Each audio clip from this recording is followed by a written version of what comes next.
RDC, externalisation de la situation sécuritaire, Fayoulou et compagnie, des agents infiltrés. Nous nous interrogeons encore ce matin. RDC, externalisation de la situation sécuritaire, Fayoulou et compagnie, des agents infiltrés. Nous nous interrogeons.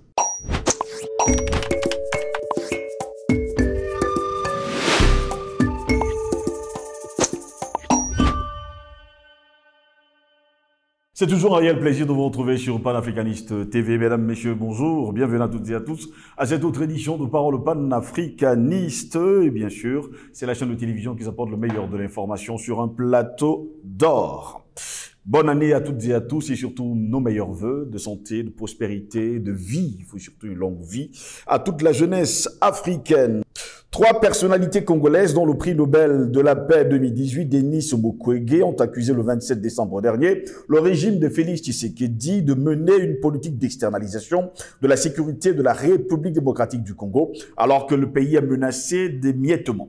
La RDC est menacée d'émiettement, de balkanisation, et cette situation est le résultat d'un déficit criard de leadership et de gouvernance de la part d'un régime irresponsable et répressif, écrivent d'ailleurs ces leaders politiques de la société civile dans cette déclaration commune. En plus du docteur Mukwege, le document est signé par Martin Fayoulou, candidat malheureux à la présidentielle de 2018 et qui revendique toujours plus de 60% des voix, ainsi que par Augustin Matata Mpoyo, ancien Premier ministre de 2012 à 2016, aujourd'hui sénateur malmené par la justice pour une affaire de détournement de fonds présumés.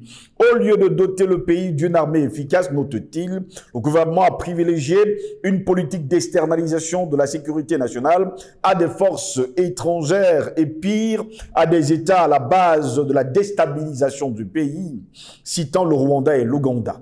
Depuis une année, la RDC fait face à la résurgence du groupe armé M23 qui a conquis au cours des derniers mois de vastes pans du territoire du Nord Kivu, province congolaise frontalière du Rwanda.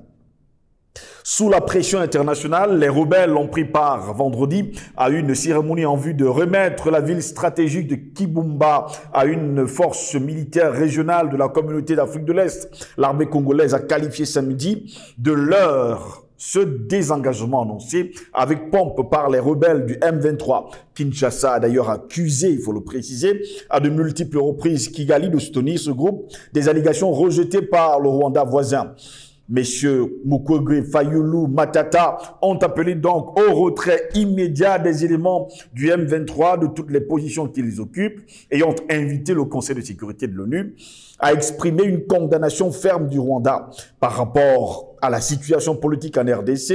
Les 3 hommes ont exprimé leur profonde inquiétude sur le caractère non inclusif du processus électoral ainsi que la violation de la Constitution, notamment en ce qui concerne les poursuites judiciaires engagées contre certains acteurs politiques dans le but de les éliminer du processus électoral. Ancien opposant, Félix Tshisekedi a été proclamé vainqueur de la présidentielle controversée de décembre 2018. Il a déjà exprimé son intention de se représenter à la présidentielle prévue pour le 23 décembre prochain, tout comme Fayoulou et sans oublier Matata. Voilà pourquoi nous nous interrogeons encore ce matin.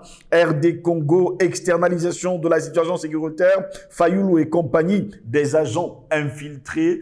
C'est notre interrogation. Pour répondre à nos questions, nous sommes avec Albert Anatole Aïssi. Il est justement journaliste d'investigation et surtout le directeur de publication du journal Le Cactus. Albert Anatole Aïssi, bonjour, bienvenue à vous. Bonjour à vous, Steve Joselangos. Je dis bonjour à vos techniciens. Je renouvelle mes voeux à toute cette dynamique du panafricaniste, partout où elle se trouve, cette dynamique-là, parce qu'il est important que nous montions en puissance.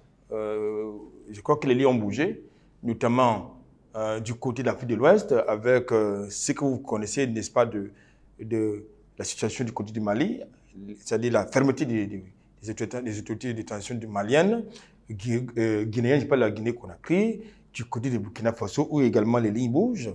Je salue également la dynamique, la dynamique révolution qui est en train de s'opérer actuellement du côté de la Centrafrique, en dépit des pots de bananes qui sont en train d'être jetés sur les pieds de qui vous savez, par qui vous savez. Mais en tout cas, c'est tout ce qu'il peut leur souhaiter, c'est-à-dire que cette dynamique-là devienne un peu plus nombreuse, soit un peu plus, je veux dire, pragmatique. Voilà, pragmatique. Quand je l'ai dit, j'aurai un coup de gueule ce matin. J'aurai un coup de gueule ce matin pour indiquer que depuis un certain temps, il nous revient que du côté du Burkina Faso, certains acteurs politiques et membres de la société civile sont en train de prendre langue avec qui vous savez et quelle habitude, et dont l'ambassadeur a été embarrassé il y a quelques semaines dans le cadre d'un échange intellectuel, d'un café intellectuel de ce côté-là. Je parle de la France. Donc ces acteurs de la société civile et politique sont en train de prendre langue en vue de la déstabilisation du Burkina Faso. J'ai envie de dire au capitaine Ibrahim Traoré qu'il faut qu'il soit vigilant. Le dispositif qu'il a mis en marche, ce n'est pas du dispositif sécuritaire qu'il a mis en place, doit être renforcé. Il est sur la bonne voie, mais il faut qu'il soit prudent. Mais alors, très prudent. Merci pour l'invitation. Très heureux de vous avoir, Albert Natola, ici. Je tiens entre les mains le bimensuel d'enquête, d'information et d'analyse, le Cartus, pour l'édition du 28 décembre 2022. Entre les mains, je rappelle d'ailleurs que c'est le Cartus, c'est votre journal. Vous en êtes d'ailleurs le directeur de publication. Et là-dedans, on trouve pas mal d'interrogations. Ordre national des miliciens du Cameroun, le clan des hors-la-loi. Vous pouvez nous en parler un moment? Oui, c'est de quoi s'agit-il? Vous savez, le 29 décembre dernier, était convoqué l'Assemblée générale élective de l'Ordre national des médecins du Cameroun. Et dans ce contexte de la tenue de l'élection de l'Assemblée générale élective de l'Ordre national des médecins du Cameroun, nous avons constaté qu'il y avait certains candidats qui ne respectaient pas les dispositions prévues par le code de déontologie professionnelle ainsi que le règlement intérieur de cet ordre professionnel. Et parmi ces candidats, vous avez le désormais appelé professeur agrégé, Emmanuel Noé Essomba, directeur de l'hôpital de la Quintini, qui non seulement n'avait pas ses cotisations à jour, parce que selon justement les textes de l'Ordre national des médecins du Cameroun, tous les membres doivent être à jour de leurs cotisations au plus tard le 31 mars de chaque année. Tenez-vous tranquille, le candidat Essomba, il avait des arriérés de cotisations entre 2014, 2015, 2016, 2017, 2018, 2019, 2020, qu'il a appuyé en 2022, précisément le 5 décembre 2022, ce qui de notre point de vue, constituait déjà une condition pour l'invalidation de sa candidature. Neni, il a été imposé, bon, entre autres, parce que c'est là très fastidieux d'énoncer, c'est là ici, il y a d'autres problèmes qui se posent. En plus, l'arrêté portant promulgation du code de déontologie de l'Ordre national des médecins du Cameroun a été promulgué hors délai, c'est-à-dire au moment où, justement, c'est lui qui avait été adopté par l'Assemblée générale de mai 2022 était déjà en cours d'exécution. C'est ça donc, il s'agit là d'un fait qu'on doit mettre à la charge du ministre de la Santé publique, qui est justement le parent, entre guillemets, le parent, n'est-ce pas, du professeur agrégé Essomba. En tout cas, comme conséquence de ce que nous avons fait, l'Assemblée générale ne s'est pas tenue. Elle a été reportée sine die dans 2 semaines. Nous attendons de voir. Merci pour l'invitation. Nous attendons de voir, et pendant ce temps, on parle également de concessions foncières au Cameroun. La Chine nous veut-il du bien? D'ailleurs, quand on parle du foncier, on pense, nous, en tant que panafricanistes, que ce sera justement le gros problème dans les jours à venir qui pourrait créer justement des soulèvements. Merci à vous, Albert Natola, ici d'être là. Ce matin, je rappelle que le journal Le Cactus est en kiosque depuis le 28 décembre dernier. Il ne coûte que 400 francs CFA. RDC, externalisation de la situation sécuritaire, Fayulu et compagnie, des agents infiltrés, c'est notre grande interrogation. Albert Natola ici, ils sont 3, ils ont pris l'initiative, ou alors ils ont pris l'angle de faire justement un document, alors de publier un document où ils dénoncent un certain nombre de choses. Mais ce sont encore les derniers qui rappellent encore l'ONU sur le sol congolais, alors qu'on sait pertinemment que ça fait plus de 20 ans aujourd'hui qu'il y a justement les casques bleus au Congo, mais la situation est allée plutôt de mal en pire. Bien évidemment. Alors mettons tout cela dans un contexte particulier. Et déjà, qui sont-ils? Denis Mukwege, il a reçu le prix Nobel de la paix il y a quelques années. Mukwege, oui. Et je voudrais quand même vous rappeler qu'il ne reçoit pas un prix Nobel de la paix qui veut. Il s'agit d'une affaire un peu très compliquée pour le bénéficiaire qui doit appartenir à un certain ordre ésotérique. Parce que lorsqu'on vous attribue un prix Nobel de la paix, ça veut dire que vous avez été un bon élève, comme dirait l'autre, des mondialistes. Il porte M. Denis Mukwege, nationalité congolaise, mais il n'appartient plus au Congo, il appartient à d'autres puissances étrangères. La même chose avec M. Fayulu, il fait la politique du côté du Congo, mais ne défend pas les intérêts du Congo. Je crois qu'on me dit qu'il doit avoir autour 4 députés à l'Assemblée nationale. Donc, lui-même, un politicien qui n'a pas beaucoup d'envergure et qui parle plus qu'il n'agit. L'autre, c'est M. Matata, Augustin Matata, un ancien Premier ministre qui crée des casseroles et qui est considéré comme étant un eurocentriste. Oui. Si vous voulez, un pro-européen. Donc, parmi ces personnages, vous n'avez donc aucun qui peut vous dire qu'il est patriote ou bien nationaliste, puisque c'est le mot c'est vrai que c'est un mot qui n'est pas trop. Le mot nationaliste, ça renvoie à ce qu'ils appellent l'exclusion, la xénophobie, le radicalisme. Non. Le nationalisme, pour nous, c'est que la nation d'abord, le pays d'abord, nos intérêts d'abord.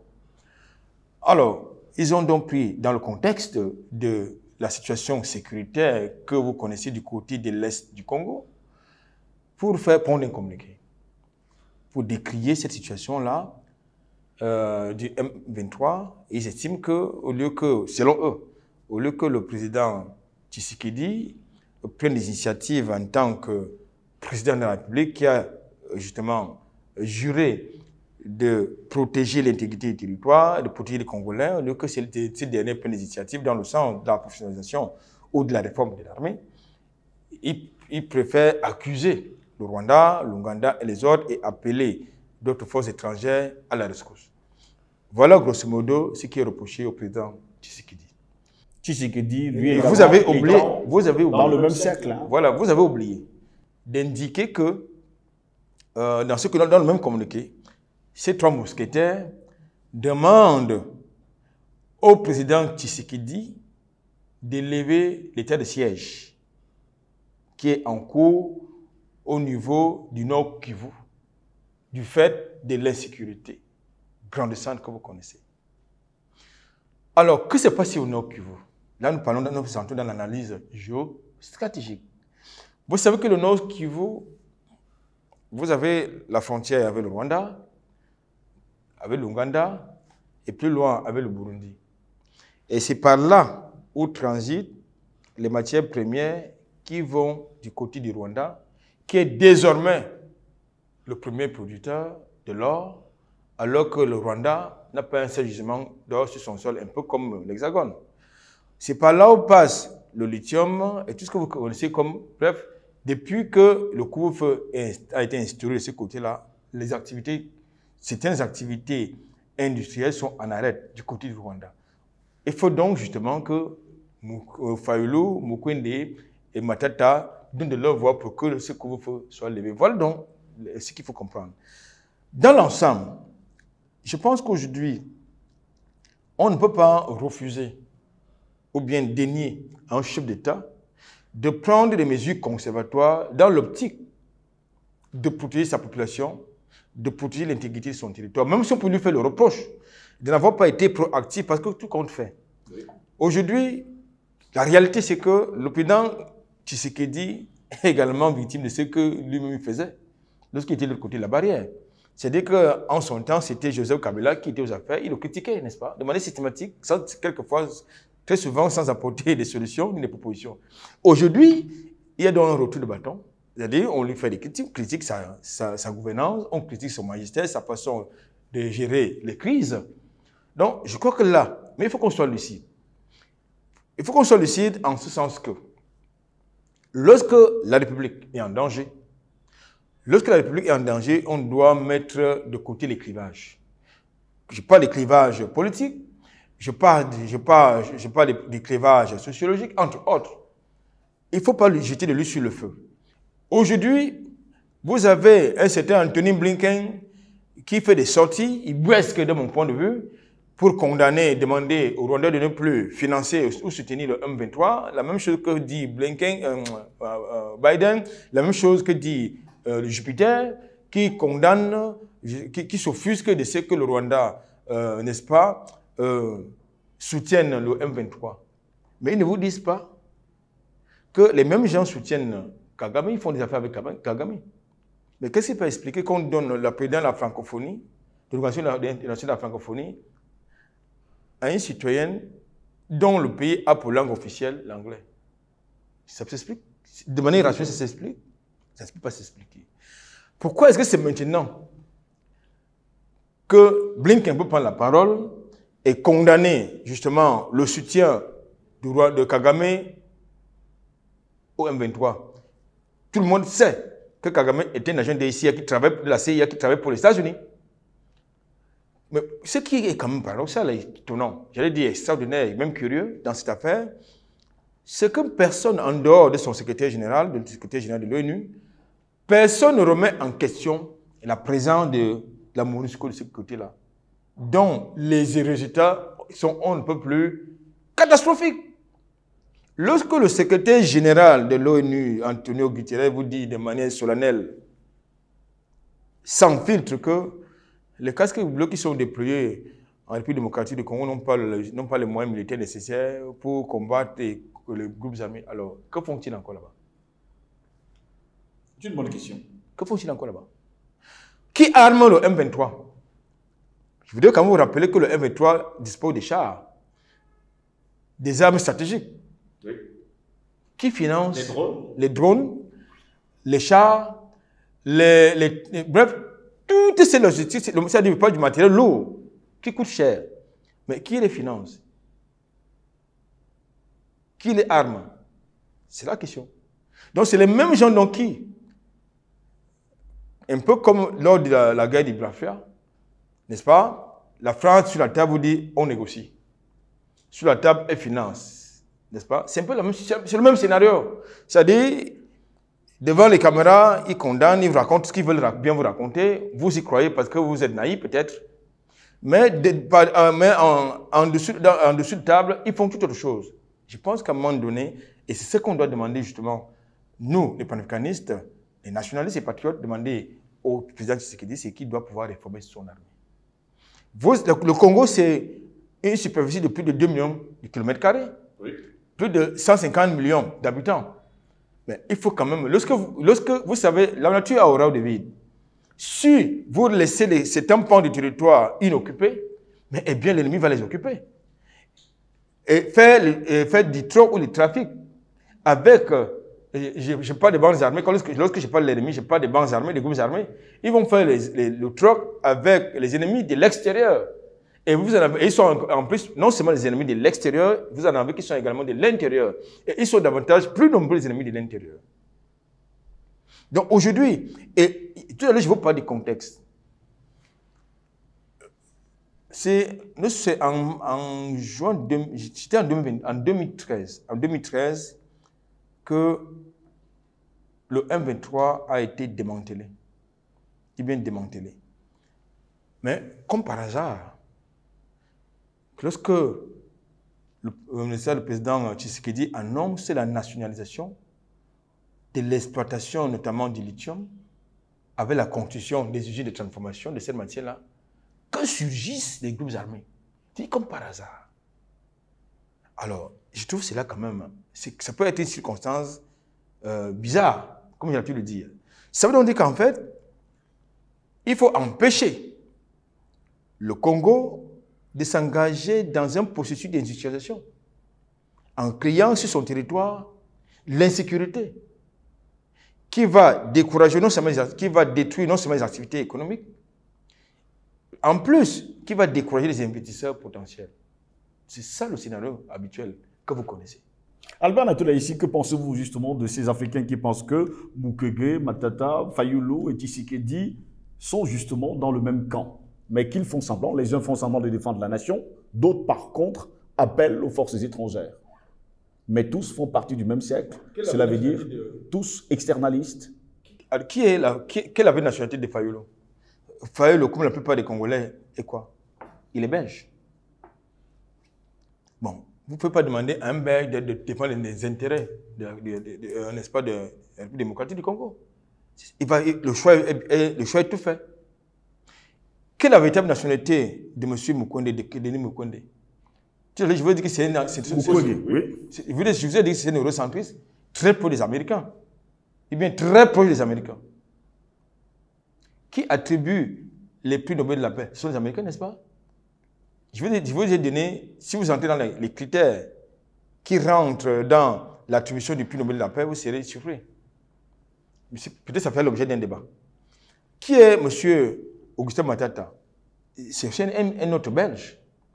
Donc, ce sont les eurocentristes. Il s'agit donc d'un trio qui ne roule pas pour les... Et Tshisekedi? Non, d'abord pour les intérêts. Vous pouvez ne pas aimer le président Tshisekedi, c'est l'ordre le plus absolu. Mais il s'agit de quelque chose qui est au-dessus du président Tshisekedi. Il s'agit du Congo. Et ici, Tshisekedi, lui également, travaillait justement pour les mondialistes. Voilà. Donc, ça veut donc dire que c'est une rupture de manifeste. Tout là, je vous ai dit que c'est une rupture de bâton. C'est-à-dire qu'on lui fait exactement ce qu'il faisait à Joseph Kabila. Donc, je pense qu'aujourd'hui, lorsqu'on joue à ce jeu contre les intérêts des Congolais, du Congo, il y a un problème. Il y a un problème. Ça nous amène donc à penser qu'il faut un renouvellement de la classe politique du côté de la République démocratique du Congo. Oui. Une classe politique qui sera patriote, une classe politique qui sera nationaliste, éventuellement panafricaniste. C'est la solution. Parce que, comme on le veut ou non, l'avenir de l'Afrique, c'est le panafricanisme. Bon, bah, comme on ne dit pas le contraire. Bon, maintenant, les trois larrons, les trois mousquetaires que vous avez cités, ils ne jouent pas franc jeu, ils ne jouent pas pour les intérêts du peuple congolais, ils ne jouent pas pour les intérêts du Congo, ils jouent pour leurs intérêts propres, pour un positionnement politique. Je voulais quand même vous rappeler que dans le contexte des élections présidentielles annoncées, il est possible que le thème de la sécurité soit majeur, que la question de sécurité du Congo soit un thème majeur lors de la campagne électorale. Et ça va peser dans la balance. Il est donc important aujourd'hui que chaque Congolais, comme j'ai l'habitude de le dire, devienne un soldat, d'où la création de ce que j'ai l'habitude d'appeler des armées populaires. C'est-à-dire que chaque Congolais doit pouvoir être capable de défendre son territoire. C'est important parce qu'aujourd'hui, vous avez l'instrumentalisation des groupes sociologiques. D'un côté, vous l'avez les Tutsis, qui sont plus proches des Tutsis du Rwanda et qui sont justement des agents infiltrés. Il faut donc, dans le contexte de la réforme peut-être engagée bientôt par le président Tshisekedi, qui expulse l'armée des infiltrés, parce qu'il y en a nombreux qui sont nombreux au sein de l'armée congolaise. J'insiste sur une question à Albert Anatola ici. Et si Tshisekedi faisait partie justement de ce cercle? Je pense que lorsque je vois ces éléments de langage, moi je ne suis pas au Congo pour connaître, dans le secret de Dieu, je veux dire dans le secret de Dieu, pour connaître exactement sa posture, sa véritable posture idéologique. Mais lorsque je vois les éléments de langage, lorsque je les observe, je les écoute, j'ai le sentiment qu'il s'est inscrit dans une dynamique de rupture. Il aurait pu justement demander, en plus, lorsqu'il parle d'éléments de rupture, je parle également de la Russie qui a annoncé du côté de la République démocratique du Congo. La Russie a annoncé de ce côté-là. Alors, est-ce qu'on lui fait payer son choix géostratégique de la Russie? Je pense qu'aujourd'hui, comme j'ai l'habitude de le dire, en politique, tout est dynamique. Il n'y a rien qui soit statique. Il faut toujours mettre chaque chose dans son contexte. Hier, peut-être, il était mondialiste, il travaille pour le Congo, pour la Belgique, puisqu'il est également un citoyen belge. Il ne faut pas se leurrer. Il a trop d'affinité avec Washington. Nous le savons, dans le contexte de la campagne pour la présidentielle de 2018, il a fait beaucoup de tours du côté de Washington. Donc, ça veut donc dire qu'aujourd'hui, est-ce que les intérêts des Américains sont menacés dans la zone? C'est possible. Est-ce que son choix géostratégique ou bien stratégique de la Russie lui pose des problèmes? C'est possible également. Donc, je pense qu'aujourd'hui, comme je l'ai indiqué, en politique, il n'y a rien de qui est statique, tout est dynamique. Finalement, les trois mousquetaires sont-ils, on le dit comme ça, des agents infiltrés des mondialistes? Cela va de soi. Cela va de soi parce que quand vous constatez les éléments de langage au travers du communiqué que vous avez certainement lu, nous ne voyons pas des solutions concrètes qui visent à régler le problème. Bien au contraire, nous constatons des accusations, c'est-à-dire une sorte de lapidation de Tshisekedi, de sa politique, de sa gouvernance. Il ne propose ni plus ni moins que la levée de l'état de siège du côté du Nord Kivu. Plusieurs Congolais aujourd'hui demandent à ces derniers de s'unir autour du président Tshisekedi pour résoudre justement le problème qui perdure du côté de la République démocratique du Congo. Vous, qu'est-ce que vous en pensez? Non, je pense que ceux-là ne peuvent pas le faire. Tout à l'heure, je vous ai dit, qui sont-ils? Ils travaillent pour les intérêts des autres. Ils ne sont Congolais parce qu'ils sont nés au Congo, parce qu'ils ont des familles au Congo, parce qu'ils portent des noms congolais. Mais dans leur esprit, ils ne sont plus des Congolais. Ça, il faut le dire, ils ne sont pas là pour les intérêts, justement, du Congo. Ils sont là pour les intérêts des lobbies étrangers. Je parle des lobbies financiers, des lobbies politiques, des lobbies ésotériques. Ils ne sont pas là pour ça. C'est pour ça qu'il faut créer une dynamique. Comment est-ce que vous pouvez privilégier M. Mukwege? Puisqu'il s'agit de lui, il demande de lever l'état de siège actuellement en cours du côté du Nord Kivu parce qu'il y a les élections qui sont annoncées. Attendez, monsieur, qu'est-ce qui est prioritaire? C'est la sécurité. Est-ce que vous pouvez organiser des élections dans un contexte d'insécurité? Je parle des élections fiables, sérieuses, dans un contexte d'insécurité. Ça veut dire qu'ils sont tout, sauf sérieux, ça veut dire qu'ils n'ont même pas, ils ne font même pas cas de la situation de leurs compatriotes 6 ans et qu'ils considèrent leurs frères congolais comme étant des compatriotes. Tout à l'heure, je vous ai fait comprendre que depuis l'instauration de l'état de siège de ce côté-là, vous avez certaines sociétés, certaines multinationales qui exploitent les matières premières dont les activités sont en arrêt. Que ce soit du côté du Congo, que ce soit de l'autre côté de la frontière avec le Rwanda ou bien l'Ouganda.